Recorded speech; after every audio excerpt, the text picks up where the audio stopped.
जी अस्सलाम वालेकुम सुहेल भाई। वालेकुम सलाम। सर की हाल चाल है? अल्हम्दुलिल्लाह भाईजान। तबीयत से ठीक ने? अल्लाह दे एहसान। नीता भी ठीक ने? मैं आदा अल्लाह दे खैर ने जनाब। अच्छा माशाल्लाह छोर ते शहजादा है यार। अच्छा सुहेल भाई आज किने खरीदारी हुई जानवर? आज माशाल्लाह जानवर जनाब थोड़े ना कम डाउन से 50 के जानवर खरीदे हैं। अच्छा क्रास खरीदे है वलैती खरीदे है? क्रास देसी क्रास देसी क्रास वलैती ठीक है ना। अच्छा राकू कटने जी 600 रुपए किलो सोने खूबसूरत लाल बच्चे। जी ठीक हो गया सुहेल भाई माशाल्लाह मंडी मुल्तान है तुम चेक कर सकते हो ए देख रहे हो ठीक है ना। ए मार्केट हैगी कंडियां दी ठीक है ए माशाल्लाह तुम चेक कर सकते हो पूरी बाजार दे विच माल खड़ा है ठीक है। ए मंडी मुल्तान हैगी माशाल्लाह जानवर तुम चेक करावांगे जेड़ा सुहेल भाई ने जानवर लए ने ठीक है। मजीद पार्टी को पूछांगे केड़ी खरीदारी की है माशाल्लाह जानवर चेक करो ए देखो तला गांग दे भाईजान तला गांग दे बंदे 500 रुपया रेट है अपना लाया है कांटे पे।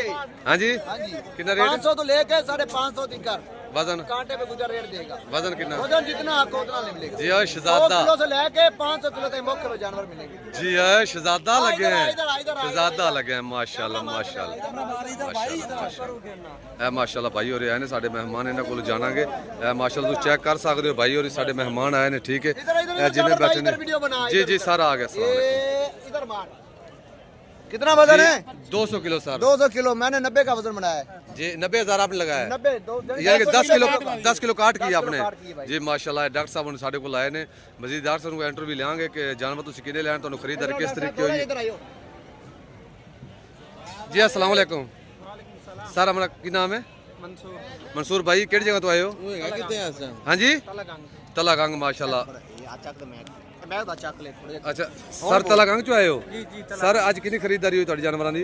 आज हाले 42 जानवर होया 50 करना माशाल्लाह 42 जानवर। अच्छा सुहेल भाई कोल तुसी सर आए हो तुहानू किस तरीके मालूमात मिली है किस तरीके जानवर तुसी ले ने वीआईपी जानवर ले के ने या धोखा फराब तुसी सारा टोटल दसना है? अच्छे जानवर काट कराई ने साडे रेट दे मुताबिक जेड़ा सकया उस तरह ही लेके दे रहे हैं जी माशाल्लाह। सुहेल भाई यानी कि अच्छा बच्चा है? हां जी अच्छा बच्चा माशाल्लाह अच्छा बच्चा है। ए देखो माशाल्लाह ए पार्टी सुहेल भाई को बैठी है ठीक है। ए भाइयों ने माल लिया माशाल्लाह बहुत अच्छा।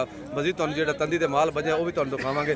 सुहेल भाई किधर गए? सुहेल भाई अपना नंबर सेंड करो। मेरा नंबर 0314 जी 75 35 115 जी है नंबर नोट कर लो 0314 75 35 115 ना नंबर जरा सी मौके ते बोल में सारा नंबर हो कांटे पे नंबर नहीं होएगा नंबर जबान वाला नंबर साडा होएगा जी है शहजादा सोना है आओ यार माल दिखाइए आप जरा ले आए जी सर चलो ब्रेक लाओ। हाँ भी जमशेद भाई जी साहब जाकर भाई आज 50 माल लेके दिता सेल भाई ने नहीं सर झूठ है 50 जानवर लिया मालिक ने बताया 42 जानवर 50 की दे देंगे सर 50 हो गया भाई 50 ठीक ठीक हो गया। 50 लेके देंगे इंशाल्लाह माशाल्लाह इसका वेट भी चेक करें आप इसका वेट भी ये भी बबलू है इसने वंडा फील्ड कोई चीज नहीं छोड़ी आलू खा रहा है आलू खा रहे हैं जी जी आलू खा रहा है मेरा ओए अच्छी पलाई अच्छी पलाई आपकी अच्छा 90 किलो जी शहजादा चलो भाई सुहेल भाई गाड़े पीछू कैमरा है चलो चलो चलो ए सुहेल भाई लेके जा रहे हैं जिथे तंदी ते इन्हां दा माल बजया होया है सानू कहंदे ने कि यार वीडियो बना के दियो असीं इन्हां नूं टाइम कढिया वीडियो बना के दे रहे हैं ठीक है। मजीद इस साइड सुहेल भाई इस साइड ते जी माशाल्लाह चेक कर सकते जी कलर लगे है जिन्हें भी जानवर है ने सुहेल भाई ने खरीदारी की ने माशाल्लाह। मजीद जो अंदर लगे हुए हैं ठीक है ना वो भी तुहानू जानवर चेक करावांगे ते इंशाल्लाह आंधी मंडी सुहेल भाई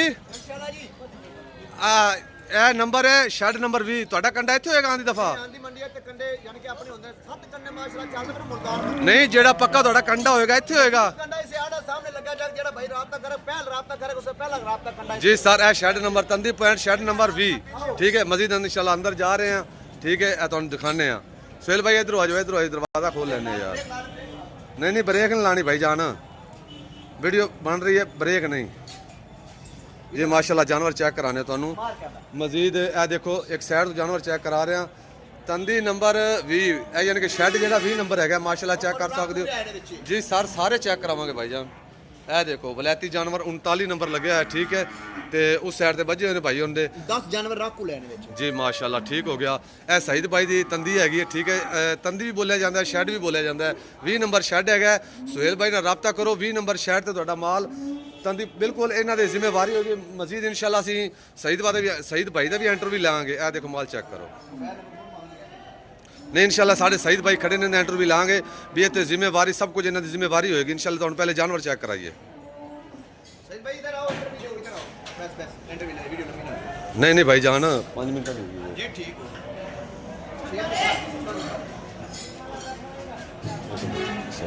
सईद भाई इधर आइए थोड़ा जा। अस्सलाम वालेकुम सईद भाई। सर अपना ये शेड नंबर कितना है? Shade number 20। ठीक सईद भाई ਜਿਹੜੇ ਕੰਡੇ ਦੇ ਜਾਨਵਰ ਖਰੀਦਦੇ ਨੇ ਜਾਂ ਵਿੱਚੋਂ ਖਰੀਦਦਾਰੀ ਕਰਦੇ ਨੇ ਤੁਹਾਡੇ ਇੱਥੇ ਤੰਦੀ ਤੇ ਲਿਆ ਕੇ ਬੰਨਦੇ ਨੇ ਤੁਹਾਡੀ ਜ਼ਿੰਮੇਵਾਰੀ ਹੁੰਦੀ ਹੈ ਜਾਨਵਰ ਯਾਨੀ ਕਿ ਅੱਗੇ ਪਿੱਛੇ ਨਹੀਂ ਹੋਏਗਾ ਜ਼ਿੰਮੇਵਾਰ ਹੋਗੇ। ਅੱਛਾ ਸਈਦ ਭਾਈ ਦੀ ਇਹ 20 ਨੰਬਰ ਪੁਆਇੰਟ ਹੈਗਾ ਠੀਕ ਹੈ ਤੇ ਸੁਹੇਲ ਭਾਈ ਇਨਸ਼ਾਅੱਲਾ ਜੋ ਜਿਹੜਾ ਪੁਆਇੰਟ ਇਸ ਤੇ ਬੰਨਦਾ 20 ਨੰਬਰ ਤੰਦੀ ਤੇ ਠੀਕ ਹੈ ਸਈਦ ਭਾਈ ਕੋਲੋਂ। ਅੱਛਾ ਸਈਦ ਭਾਈ ਇੱਕ ਜਾਨਵਰ ਤੁਸੀਂ ਕਿੰਨੀ ਫੀਸ ਲੈਂਦੇ ਹੋ ਇੱਥੇ ਬੰਨਣ ਦੀ? जी 200 रुपए। ए सईद भाई 200 रुपए लेंदे ने। देखो भाई कोई अज तक यूट्यूब पर ने इस तरीके की वीडियो नहीं लाई कि तंदी वाल का इंटरव्यू लिया हो या शेड थले आन के उन्होंने माल चेक कराया हो। तुहाडे सामने ही है माशाल्लाह सईद भाई आ रहे। अगर कोई भाई हाँ जी बेईमानी ते है ही कोनी। हुन जो आके 100 रुपया ले रहे हो, सीधी बात करो भाइयों को जी इतना वजन चलता भाई, इतना रेट चला। मैंने बोला 500 तो लेके 550 मेरी टाइम मैं सेल करवाना है माल जी। ओके ओके सईद भाई माशाल्लाह आज 42 जानवर हो गए यार, साथ रह गए लेके भाइयों नु जी। सेल करके अगली पार्टी का वारी फिर आई जी ठीक होगा सुहेल भाई ठीक होगा।